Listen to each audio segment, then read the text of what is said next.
يلا بينا نشيل التيكت بتاع المطبخ سوا. مرضتش اشيله لوحدي وقلت تشيلوه معايا وتقولوا لي ايه رايكم في مطبخي الجديد. شركه وودكس انا قلت لكم ان هي شطبت لي الشقه، وكمان جم عملوا لي المطبخ، والمطبخ ده قعدنا صممناه سوا، كانوا هما بيدوني افكار وانا كنت بختار الالوان. بصراحه ناس محترمه جدا، مبسوطه بالتعامل معاهم. اشيك مطبخ بامانه اتعمل.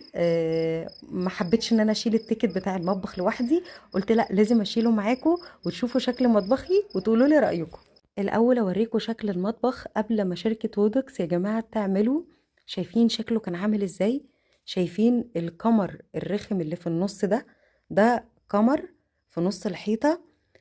كان لازم فكره، وشركه وودكس عملت له احلى فكره. ايه هي؟ عملوا نيش في الكمر ده.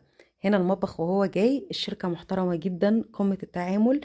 هنا كانوا ركبوا المطبخ ما شاء الله. ده شكل المطبخ اللي انتوا شايفين، اللي انتوا لسه شايفينه دلوقتي. شايفين الكمر اتعمل فيه ايه؟ حولوا الكمر بتاع المطبخ اللي كان مدلدل ده، حولوه لضلف نيش. بدل ما اشتري سفرة، لا، هو العمود زي ما انتوا شايفين بقى ضلف نيش، وكمان الكمر بقى ضلف نيش. دي مراحل التركيب بتاعة المطبخ. هو ليه تفاصيل كتيرة قوي، بس انا حبيت انجز لكم.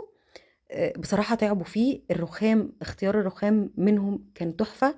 شكل الرخام مع اللون الاوف وايت مع اللون الخشبي، قمة الذوق ده. غير ان هم عملوا كمان الشبابيك بتاعة البيت الشقة.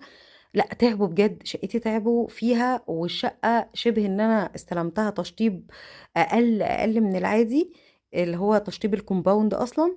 فاتهدت من اول وجديد واتعملت من اول وجديد. ده شكل الجزيرة قبل ما يركبوها، ومصورة لكم برضو وهم بيركبوها. افضل شركة مطابخ انا اتعاملت معاهم، وارخص شركة مطابخ. عايزة اقول لكم الناس دي بتحسب المتر مربع مش المتر طولي، لان لو في شركة حسبت لك المتر طولي بيحسبوا لك المتر مرتين. دول عندهم ضمير في كل حاجة في شغلهم. انا عاملة اعلى خامة البوليلاك. ما شاء الله. اختيار اللون الجولد على العلب الازاز عشان يحولوها لضلف نيش بالشكل ده كان اختيارهم، واختيار الرخام.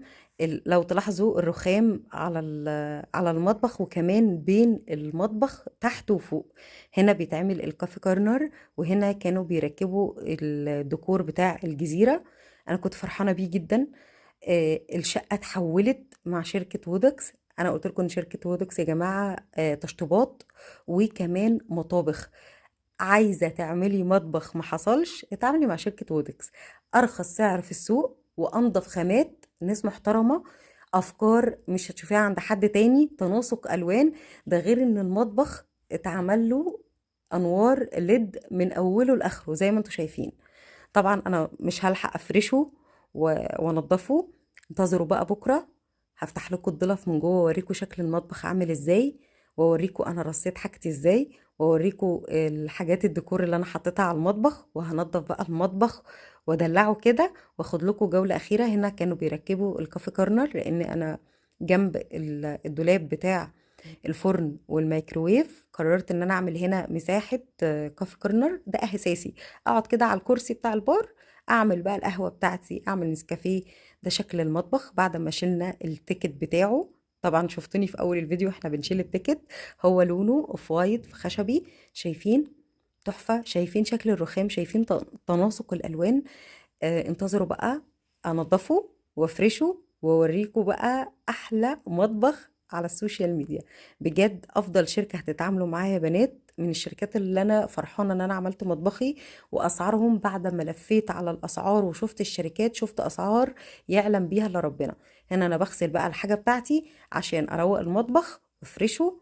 هوريكم بقى الضلف من جوه عامل ازاي، واوريكم شكل المطبخ عامل ازاي وارصه، واوريكم الاجهزه والحوض وشكل المطبخ عامه.